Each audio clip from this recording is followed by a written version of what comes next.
नमस्कार मित्रों, आपका स्वागत है हमारे YouTube चैनल टेक्निकल योगा गुरुजी पर। मैं योगाचार्य डॉक्टर मोहित तोबर। आज आपके लिए एक महत्वपूर्ण विषय लेकर आया हूँ, PCOD PCOS। तो पहले जान लेते हैं ये बीमारी होती कैसे है। तो PCOS जो है वो चयापचय विकार के कारण होती है। ये कम उम्र में पता चल जाता है इस बीमारी का।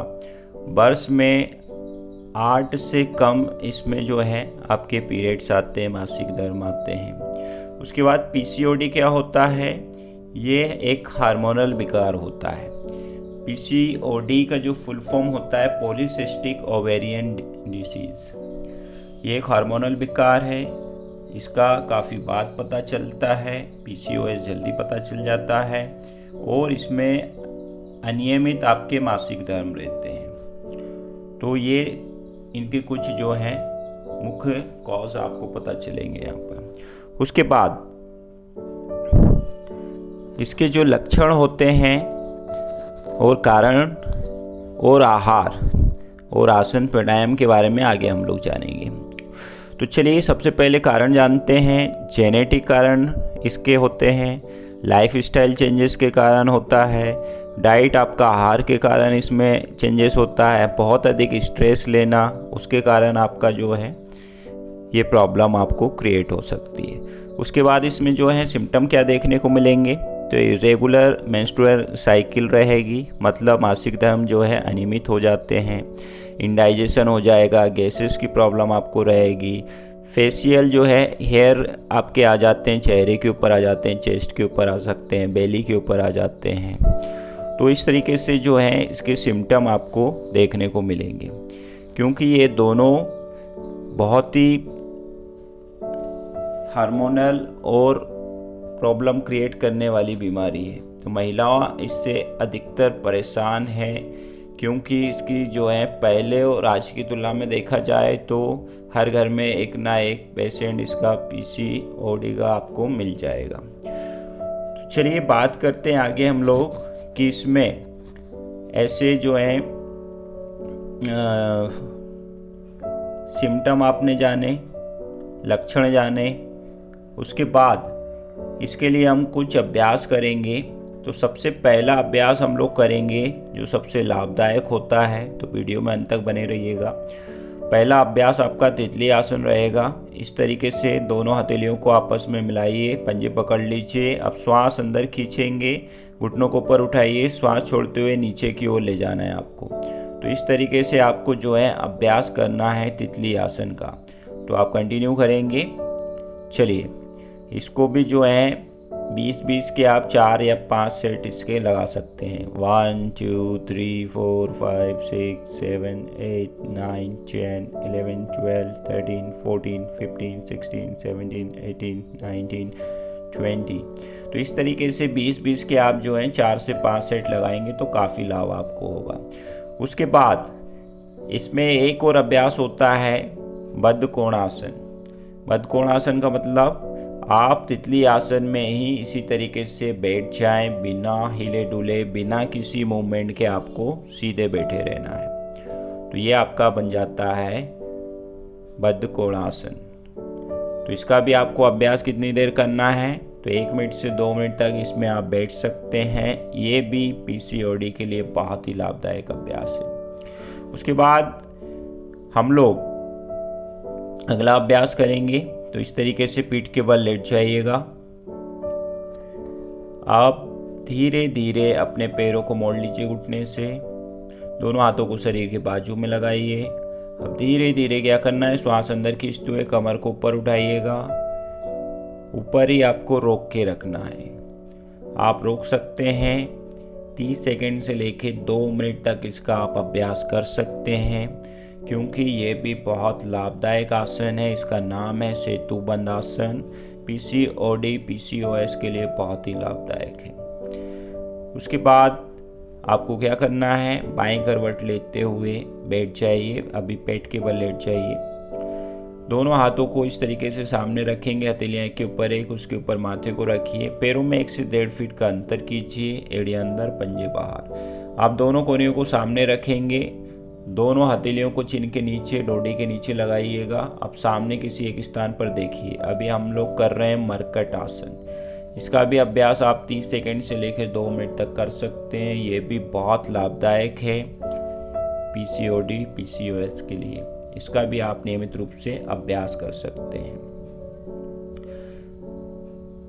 किसी एक स्थान पर कंसंट्रेट करें, ध्यान से देखते रहें। उसके बाद वापस रिलैक्स कीजिएगा, बाएं करवट लेते हुए बैठ जाइए।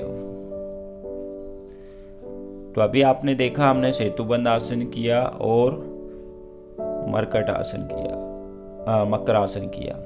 अगला अभ्यास हम लोग करेंगे इस तरीके से, घुटने के ऊपर खड़े हो जाइए, अर्धउष्ट्रासन। दोनों हथेलियों को लगाएंगे, आपकी कमर के ऊपर रखिए, श्वास अंदर खींचते हुए अब आपको कमर से पीछे की ओर जाना है। धीरे धीरे जाइए, कमर से आपको पीछे झुकना है, सिर को पीछे झुका दीजिए, पैर के पंजे खड़े रखेंगे। तो यहाँ पर रोक के रखें, बैलेंस बनाकर रखिएगा।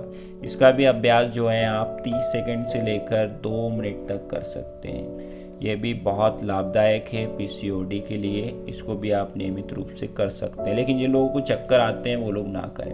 अब उसके बाद हम लोग करेंगे उष्ट्रासन। दोनों हाथों को सामने रखें। अब दाहिने हाथ को घुमाते हुए दाहिने पैर की एड़ी के ऊपर रखें, बाएं हाथ को ले जाएं घुमाते हुए बाएं पैर की एड़ी के ऊपर रखें।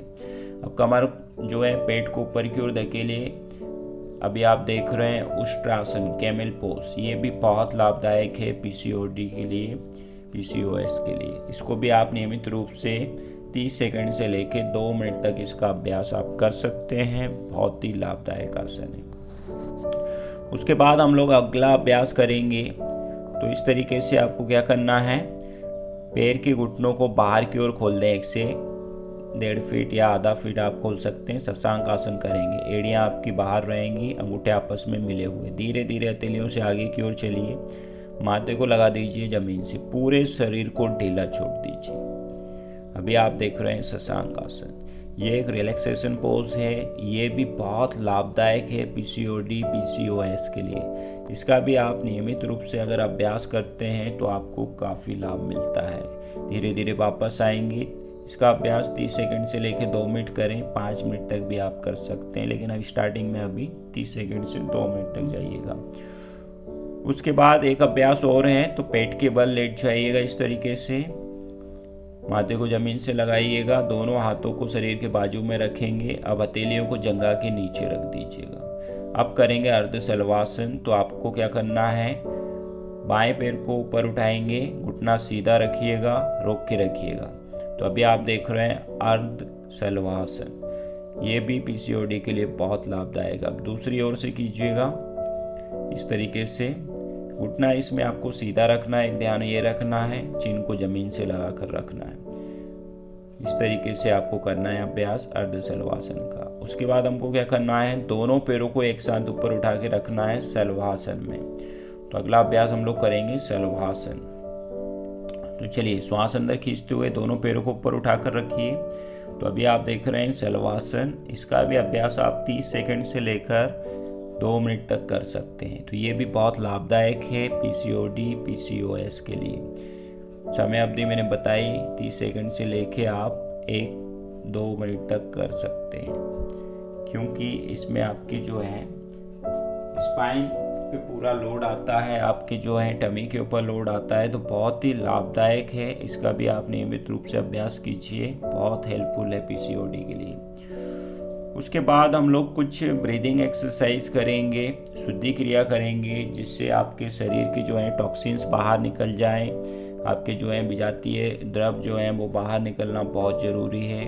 तो उसके लिए जो है आप एक अभ्यास कर सकते हैं कपालभाति। इससे आपकी कपाल की शुद्धि हो जाती है। तो दोनों हथेलियों को घुटने के ऊपर रखें, मेरुदंड सीधा, गर्दन सीधी, आंखें बंद रखिए। अब क्या करना है, आपको नाक से झटके से श्वास बाहर की ओर छोड़ना है। तो इसका अभ्यास करेंगे आप। स्टार्टिंग में वही है, आप 20-20 के जो हैं सेट लगा सकते हैं, 5 सेट लगाइएगा, या धीरे धीरे आप समय बढ़ाकर इसमें 500 बार तक आप कर सकते हैं। 500 बार, जैसे अभी मैं जो झटके से श्वास छोड़ रहे हैं, इस काउंट को 500 बार आप गिन के कर सकते हैं इस तरीके से। अगर आप चक्र में करेंगे तो एक चक्र आपका जो है 20 का होना चाहिए। तो इस तरीके से अभी आपने देखा कपालभाति, तो इससे आपका बढ़ा हुआ वजन भी कम हो जाता है। उसके बाद आपका जो है काफ़ी लाभदायक होता है पीसीओडी के लिए। चलिए, उसके बाद अगला अभ्यास जो है हमारा नाड़ी शोधन प्राणायाम अनुलोम विलोम, इसको करेंगे। तो बाएं हाथ को ज्ञान मुद्रा में रखिए, दाहिने हाथ को इस तरीके से प्राणायाम मुद्रा बनाइएगा। अब आपको क्या करना है, दाहिने हाथ के अंगूठे से दाहिने नथुने को बंद कर लीजिएगा। बाईं ओर से धीरे धीरे श्वास अंदर खींचेंगे 1/2 में। उसके बाद बाएं नथुने को बंद करेंगे, दाहिनी ओर से जो है आपको श्वास बाहर छोड़ देना है। तो इस तरीके से अगर आप अभ्यास करते हैं, उसके बाद दाहिनी ओर से वापस आपको श्वास अंदर की ओर खींचना है और धीरे धीरे 1/2 में बाईं ओर से छोड़ देना है। तो अनुलोम विलोम का अभ्यास आप इस तरीके से करते हैं तो इससे आपकी नाड़ियों की शुद्धि हो जाती है। जितने भी विषैले पदार्थ, विजातीय द्रव होते हैं वो आपके शरीर से निकल जाते हैं। आपके शरीर को जो है ये ठंडा रखता है, आपके पित्त को भी शांत करता है। बहुत ही लाभदायक है पीसीओडी पीसीओएस के लिए। तो अनुलोम विलोम का भी अभ्यास जो है आप स्टार्टिंग में 10 आवृत्ति कीजिए, धीरे धीरे समय बढ़ाकर इसका अभ्यास आप 10 मिनट तक कर सकते हैं। बहुत ही लाभदायक है। इस तरीके से अभ्यास करते रहिएगा तो ये आपके लिए काफ़ी लाभदायक है। तो अभी आपने देखा नाड़ी शोधन प्राणायाम, तो ये आपको जो है इतने एक्सरसाइज जो है योगा, प्राणायाम, शुद्धि क्रिया, ये आपको याद होने चाहिए कि इतने तो हमको नियमित रूप से हमारी जो बीमारी है पीसीओडी पीसीओएस की समस्या, तो उसमें आपको करना चाहिए। अब इसमें जो है आसन, प्राणायाम, शुद्धि क्रिया, इन अभ्यास को आपको नियमित रूप से 20 से 25 मिनट तो करना ही करना है अगर आपको फ़ायदा चाहिए तो। उसके बाद हम बात करते हैं कि ऐसे कौन से आहार है जिनको हमको नहीं खाना चाहिए। तो चलिए ऐसे आहार के बारे में जान लेते हैं। तो सबसे पहले आपको प्रोसेस्ड फूड जो होते हैं उनको आपको नहीं खाना है, जैसे बंद पैकेट वाले 1 डब्बे के जो है जंक फूड है, ठीक है। अपनी लाइफ स्टाइल को आपको चेंज करना है, रात में अधिक नहीं जागना है क्योंकि इससे जो है आपके हार्मोन की गड़बड़ी हो जाती है। पॉलीथीन वाला जो खाना पैक होता है या प्लास्टिक में आता है उसको खाना बंद कर दीजिएगा आप। उसके बाद आप क्या क्या खा सकते हैं, तो खाने में आप जो है सात्विक आहार ले सकते हैं, जिसमें आपको क्या है, जैसे कि आप अंकुरित अनाज खाइएगा, पनीर ले सकते हैं, दही लीजिए, इडली लीजिएगा, डोसा आप खा सकते हैं। तो इसमें आपको विटामिन B12 भरपूर मात्रा में मिल जाएगा। उसके बाद आप सलाद ज़्यादा से ज़्यादा लीजिएगा, दोनों टाइम सलाद का उपयोग कीजिएगा। बादाम, अखरोट आप खा सकते हैं, ब्राउन राइस आप ले सकते हैं, तो ये आपके लिए काफ़ी लाभदायक होता है। और बाकी आप हरी सब्जियां खा सकते हैं, दालें खा सकते हैं, ये बहुत ही लाभदायक होता है। तो इस तरीके से ये सारे नियमों का अगर आप पालन करते हैं और ये साथ में आहार लेते हैं तो ये भी बहुत लाभदायक है। उसके बाद आपका नींद विशेष होना चाहिए, कम से कम 7 से 8 घंटे आपको नींद लेना चाहिए बिना डिस्टर्ब वाली। मतलब बिना डिस्टर्ब से मतलब ये है कि अगर आप सोए हैं तो बीच में आपकी नींद टूटे ना। तो 7 से 8 घंटे एक निश्चित समय पे आपको सोना है। अगर आप 10 बजे सो रहे हैं तो आप देख लीजिएगा 7 से 8 घंटे आपके कब हो रहे हैं, या आप जो है 9 बजे सो रहे हैं तो उससे देख लीजिएगा क्या टाइम आपका है, या 10:30 पे सोएं। तो वो 7 से 8 घंटे की प्रॉपर आप नींद लेंगे तो आपके शरीर को पूरा रिलैक्स मिल जाता है। 11 के बाद आपको कोशिश करें नहीं जगना है, 11 के पहले ही सो जाना चाहिए। और सुबह कोशिश करें 6 और 7 के बीच में आपको जाग जाना चाहिए। अगर ब्रह्म मुहूर्त में जागते हैं तो और आपके शरीर के लिए बहुत लाभदायक होता है, क्योंकि इससे क्या होता है कि आपके शरीर में जो है एक तो आपकी आयु की वृद्धि होती है, स्वास्थ्य आपका अच्छा रहता है, सुबह सुबह आपको ताज़ी ऑक्सीजन वायु मिल जाती है। उस समय आप जो है प्राणायाम का अभ्यास कर सकते हैं, तो ये बहुत लाभदायक रहेगा। तो इस तरीके से अभी आपने जाना पीसीओडी में इरेगुलर मेंसेस रहेंगे, हाई ब्लीडिंग हो सकती है, फेस पे हेयर आ सकते हैं, वेट गेन हो सकते हैं। तो ये सिम्टम इसके होते हैं, इनको दूर करने के लिए आपको इन योगासन, प्राणायाम और शुद्धि क्रिया और साथ में आहार और नींद का विशेष अगर आप ध्यान देते चलेंगे तो इससे आपको काफ़ी लाभ होगा। हमारा वीडियो आपको अच्छा लगा हो तो लाइक कीजिएगा, शेयर कीजिए। धन्यवाद।